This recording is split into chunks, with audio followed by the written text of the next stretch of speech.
In his first term, his approval ratings were worse than any of his predecessors, and his second term originally looked likely to follow a similar pattern, with Trump's net approval rating declining steadily in the first 4 months. However, much to Liberals' frustration, since then, Trump's approval ratings have actually held up surprisingly well. According to Nate Silver's poll aggregator, his net approval rating has essentially hovered at around -7 since May. That is, until late last month, when his approval ratings suddenly started plummeting, and are now, at the time of writing, sitting at a new low of about -13. So in this video, we're going to try our best to figure out what's driving this poll slump, and why it might cause more concern amongst Republicans than previous declines.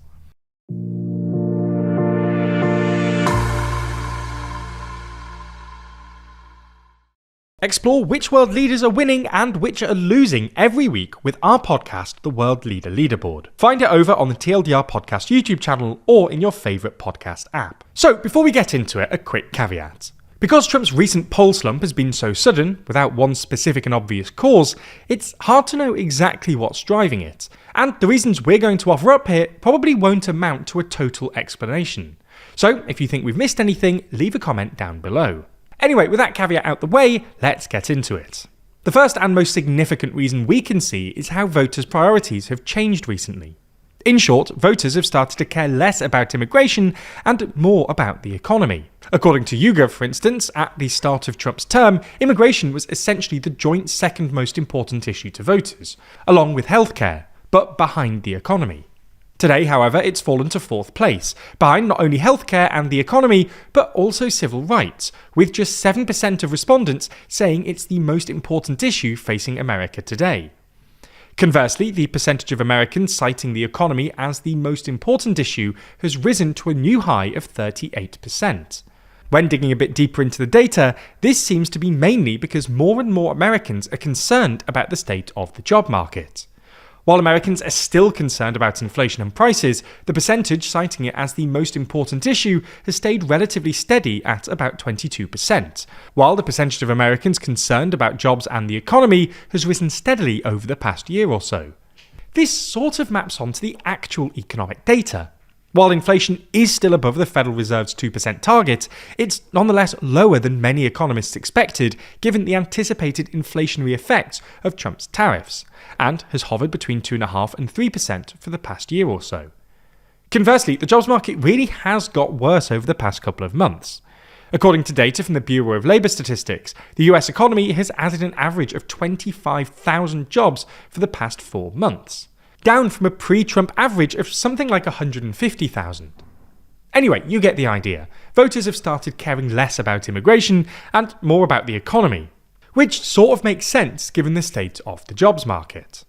Trump was underwater on both issues, but far more so on the question of the economy than immigration. Again, according to Nate Silver's aggregator, Trump's net approval rating over his handling of immigration currently sits at about -5, making it by some distance his strongest issue. Conversely, his net approval rating when it comes to the economy sits at about -17, and when it comes to inflation specifically, this number falls to a miserable -30. This is why voters' attentional pivot away from immigration towards the economy has probably pushed down Trump's overall approval rating. The second potential reason, and this sort of follows on from what we were just talking about, is that polling suggests Americans have also started caring more about the threat Trump apparently poses to America's democracy and institutions. That YouGov polling we just mentioned, for instance, suggests that civil rights has suddenly become Americans' number 2 priority after the economy, with 13% of voters citing it as their top priority. A CNN SSRS poll released earlier this week found something similar. The economy was again the top issue, indicated by 47% of respondents, but in second place was the state of democracy, which 26% of respondents cited as the most important issue facing America. We're not 100% sure why more Americans have suddenly started caring about the state of American democracy. Trump has put pretty much continual pressure on America's institutions since taking office, but it might plausibly have something to do with the recent No Kings protest. Despite the fact that the protests were pretty popular with both Democrats and independents, Trump and his team came out swinging, with congressional Republicans like House Speaker Mike Johnson labelling them as Hate America rallies. On his Truth Social platform, Trump even posted an AI video of himself wearing a crown in a plane with the words King Trump, dropping what looked like poo on the protesters. This was one of the rare Truth Social posts that actually had some cut-through.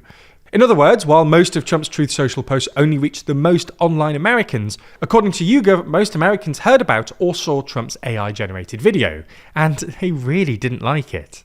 This isn't the only thing that Trump's done that's had cut-through recently. His decision to tear down the White House's East Wing and build a new ballroom, for instance, has gone down badly with most Americans, as has his suggestion that the federal government should pay him $230 million in compensation for previous DOJ investigations. You get the idea. Americans have suddenly started caring more about Trump's apparent assault on America's democratic institutions, perhaps in part because of his reaction to the No Kings protest. Anyway, the third potential reason is the ongoing government shutdown, which has now become the longest in US history. Polling suggests that, while there's a big partisan split, a plurality of voters, including a majority of independents, blame Republicans more than Democrats. YouGov polling from late September, for instance, found that 33% of voters blamed Republicans, while just 27% blamed the Democrats. And another YouGov poll carried out a couple of weeks later, in early October, found that, while the percentage of voters blaming Democrats had risen to 30%, the percentage blaming Republicans had risen even more, to 41%. As a final thing, we've generally ended previous videos on Trump's approval ratings by noting that, while Trump and the GOP might not be popular at the moment, the Democrats aren't either.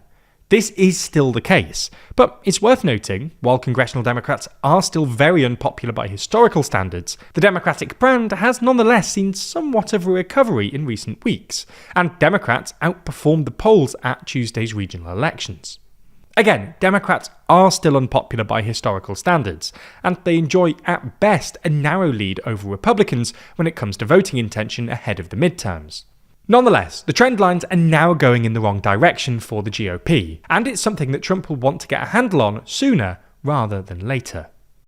If you're interested in major news events like this, you'll have certainly been paying attention to what's happening in the Middle East recently, with the whole region seemingly in a state of flux. The next issue of our magazine Too Long is all about that, with our headline section titled The New Middle East. In it, we run through each country in the region and discuss their future, before reflecting on how recent events have reshaped the Middle East forever. We obviously talk about the Middle East a lot in videos, but this is our most zoomed out, detailed and thought through coverage yet, truly outlining how we see this region re-emerging. It's not just that though, there's also been a whole lot of major elections this year. So in this issue we have a whole section talking about all of the major elections that have taken place this year, and how global politics has changed. There's also articles on everything from China's continued dominance, politics in the UK, and how politicians have hijacked social media. This latest issue is now available to pre-order on our website, and as always, subscribing will get you 20% off not only this copy, but also every future copy as long as you're subscribed. Plus,